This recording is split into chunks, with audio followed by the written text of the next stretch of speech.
आपको शायद नहीं पता, लेकिन आपको ब्रह्मचर्य के नाम पर पागल बनाया जा रहा है। और ऐसा मैं इसलिए बोल रहा हूँ क्योंकि आप कितने भी वीडियोस ब्रह्मचर्य के नाम पर देख डालो, आपको सॉल्यूशन नहीं मिलने वाला। और ऐसा इसलिए है क्योंकि हर वीडियो की शुरुआत होते ही उसमें ब्रह्मचर्य का पालन कैसे करें ये बातें होना शुरू हो जाती हैं। लेकिन कोई भी सबसे पहले ब्रह्मचर्य का असली मतलब क्या है ये बताने से शुरुआत करता ही नहीं। उसने पहले से ही ब्रह्मचर्य की एक गलत डिफिनेशन अपने दिमाग के अंदर बैठा कर रखी हुई है, जो कि वो सोचता है कि आपको भी पता है। और वो डिफिनेशन है नो सेक्स नो मास्टरबेशन, जो कि एक गलत डिफिनेशन है। तो फिर ब्रह्मचर्य का असली मतलब क्या है? इस वीडियो को एंड तक देखना, क्योंकि यह वीडियो आपकी ब्रह्मचर्य के ऊपर आखिरी वीडियो होने वाली है और आपकी सारी प्रॉब्लम्स का आखिरी सॉल्यूशन भी। क्वेश्चन नंबर 1, आखिर ब्रह्मचर्य का असली मतलब क्या है? ब्रह्मचर्य का सीधा साफ मतलब है कि ब्रह्म में आचरण करना, मतलब उस रास्ते पर चलना जो ब्रह्म तक लेकर जाता है। अब ब्रह्म का कोई गलत मतलब मत निकाल लेना। ब्रह्म का ही मतलब आत्मा है, ब्रह्म का ही मतलब कृष्ण है और ब्रह्म का ही मतलब सत्य है।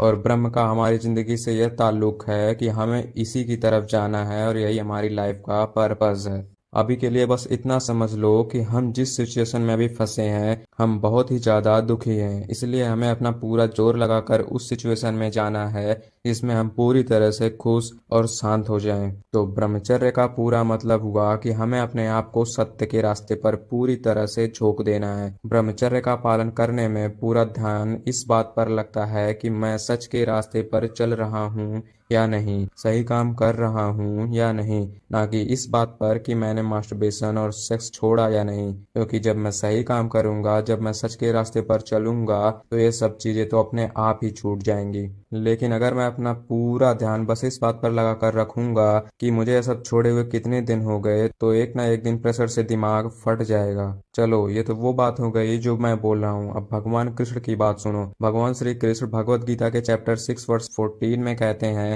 कि तुम्हें ब्रह्मचारी बनना चाहिए। ब्रह्मचारी वो जो ब्रह्म में आचरण करता है। तुम्हें अपने मन पर विजय पाकर निडर होकर बस मुझ में अपना ध्यान लगाना चाहिए। अपने जीवन का लक्ष्य बस मुझे बनाना चाहिए। एक बात याद रखना कि जब भी मैं कहूँ कृष्ण, आत्मा, ब्रह्म या सत्य, तो कंफ्यूज मत हो जाना, ये चारों एक ही हैं। और जब कृष्ण भी यहाँ पर कह रहे हैं कि तुम बस मुझ में ध्यान लगाओ और बस मुझे ही अपने जीवन का लक्ष्य बनाओ, तो वो कह रहे हैं कि बस तुम सत्य के रास्ते पर चलो। जो बात मैंने पहले बताई थी वही चीज यहाँ पर श्री कृष्ण कह रहे हैं। आगे चलकर जब हम इस बात को एक एग्जाम्पल के साथ समझेंगे, तब ये बात पूरी तरह से क्लियर हो जाएगी।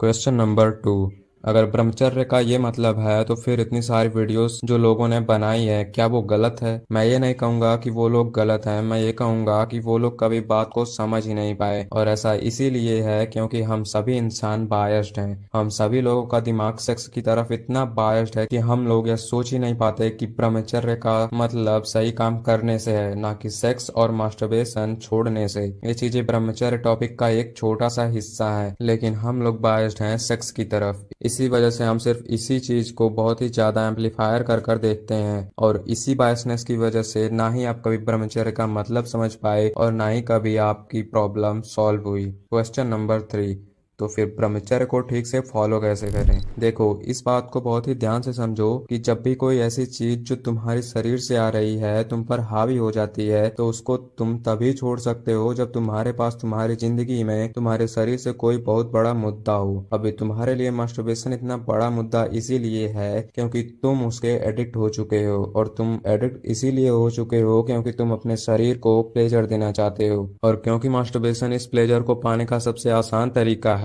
इसीलिए तुम इसे बार बार करते हो। लेकिन जब तुम्हारी आंखें खुलती है, तुम पाते हो कि तुम बर्बाद हो रहे हो, और तब तुम्हें पता चलता है कि यह मजा नहीं सजा है। अगर तुम अपने इस नकली प्लेजर से बाहर आना चाहते हो, तो तुम्हें तुम्हारी बॉडी आइडेंटिफिकेशन को छोड़ना होगा। तुम्हें तुम्हारे शरीर से मिलने वाले प्लेजर को छोटा बनाना होगा। तुम्हें तुम्हारे शरीर को भाव देना छोड़ना होगा। और वो तभी हो पाएगा जब तुम किसी ऐसी चीज में ध्यान लगाओगे जो तुम्हारे शरीर से बहुत ज्यादा बड़ी है। तुम मटेरियल प्लेजर के पीछे कितना भी भागते रहो, तुम्हारी भूख, तुम्हारी इच्छाएं कभी खत्म ही नहीं होंगी। तुम हमेशा यही कहोगे कि मुझे और चाहिए, और इसी वजह से तुम मास्टरबेशन के भी एडिक्ट हो चुके हो। तुम्हें अपने आप से ये पूछना होगा कि मेरी जिंदगी इतनी खोखली क्यों है? मेरे पास ऐसा कुछ क्यों नहीं है जो मुझे हर रोज इस प्लेजर के पीछे भागने से रोक दे? मैं थक चुका हूँ अपने आप को सेटिस्फाई करते करते, लेकिन अगले दिन फिर से इच्छाएं फूटने लगती हैं। क्वेश्चन नंबर 4, वह व्यक्ति दिखता कैसा है, वो व्यक्ति काम क्या करता है जो ब्रह्मचर्य का पालन करता है? इस सवाल का जवाब बड़ा ही अच्छा है। वो व्यक्ति दिखता ऐसा है, वो व्यक्ति काम राम का करता है और उस व्यक्ति का नाम है हनुमान। हम सभी जानते हैं कि भगवान हनुमान भी ब्रह्मचारी थे, लेकिन वो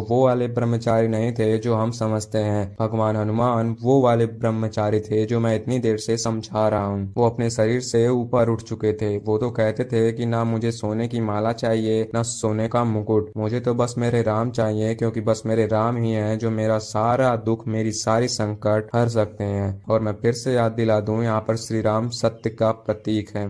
भगवान हनुमान ब्रह्मचारी हैं क्योंकि वो ब्रह्म में आचरण करते हैं, वो सत्य के रास्ते पर चलते हैं। इसीलिए हनुमान चालीसा में भी लिखा है कि विद्यमान गुणी अति चातुर, राम काज करिबे को आतुर। मतलब हमें जब विद्या आ जाती है, सही ज्ञान आ जाता है, तब हम राम की सेवा में लग जाते हैं, सत्य की सेवा में लग जाते हैं और सही काम करने में लग जाते हैं। और वो सही काम करने की वजह से हमारे सारे छोटे मोटे दुख दूर हो जाते हैं। अब मैं जो बोलने वाला हूँ उसको बहुत ही ध्यान से समझना, सुनना, क्योंकि अभी तक मैंने जो भी कुछ बोला है वो सब कुछ सिर्फ एक ही एग्जाम्पल से पूरी तरह से क्लियर हो जाने वाला है। मैं कैप्टन अमेरिका के एग्जाम्पल से इस पूरी बात को समझाने वाला हूँ। अब थोड़ी देर के लिए अपने आप को स्टीव जॉब्स समझो और जो स्टोरी मैं बता रहा हूँ उससे कनेक्ट होने की कोशिश करो। एक पतला सा कमजोर सा लड़का जो कि अपने बॉडी प्लेजर के पीछे भाग भाग कर थक चुका है और अब वह अपनी सारी कमजोरी को छोड़ना चाहता है। अब उसको कहीं से ये बात पता चल जाती है कि अगर उसको अपने शरीर की गुलामी को छोड़ना है तो उसे किसी चीज को छोड़ने पर ध्यान नहीं देना चाहिए, बल्कि किसी बहुत बड़ी चीज को पकड़ने पर ध्यान देना चाहिए। अब वो बहुत सोचने विचारने के बाद ही फैसला लेता है कि वो आर्मी में जाएगा, क्योंकि देश की सेवा करने से ज्यादा बड़ी और अच्छी चीज और क्या हो सकती है।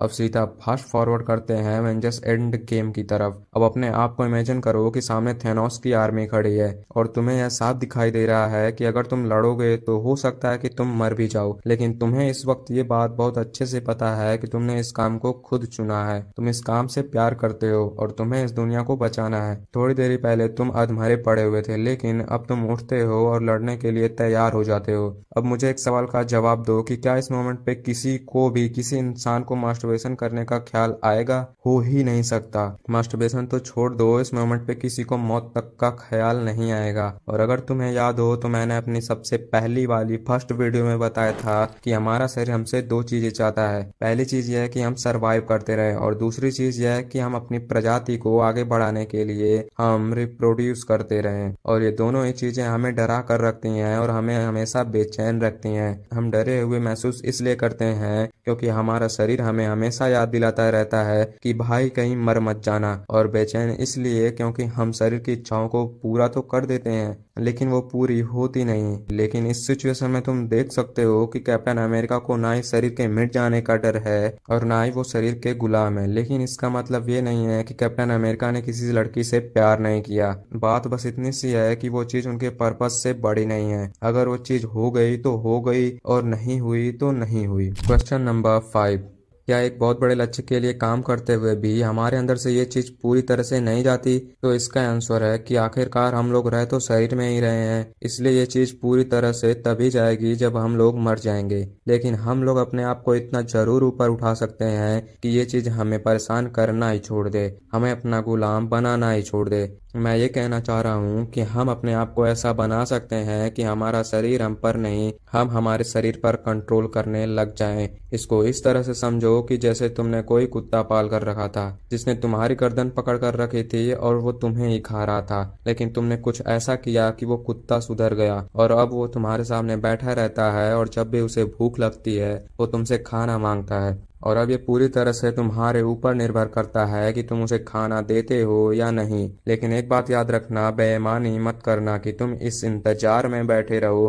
कि कब उस कुत्ते को भूख लगे और कब तुम उसे खाना दो। याद रखना, अगर तुमने अपने काम से ज्यादा उस कुत्ते में मन लगा लिया तो वो कुत्ता फिर से तुम्हारी गर्दन पकड़ लेगा और अगली बार हो सकता है कि वो छोड़े भी नहीं। इस बात को याद रखो कि अगर तुम ऐसा कुछ करने लग गए तो इसका मतलब ये है कि तुमने कभी ब्रह्मचर्य का पालन किया ही नहीं था, तुमने कभी सत्य को चुना ही नहीं था। और क्योंकि तुमने उसे कभी चुना ही नहीं था इसलिए तुम कुछ भी कर लो, तुम यूट्यूब पर चले जाओ, तुम ब्रह्मचर्य के ऊपर कितने भी वीडियोस देख डालो, तुम्हें कोई फायदा नहीं होगा। तुम पहले जाकर यूट्यूब पर यह सर्च करोगे कि ब्रह्मचर्य का पालन कैसे करें और फिर कुछ दिनों बाद यह सर्च करोगे कि ब्रह्मचर्य के टूटने पर उसकी भरपाई कैसे करें। लेकिन सच तो यही है कि तुमने मैंने कभी ब्रह्मचर्य का पालन किया ही नहीं था।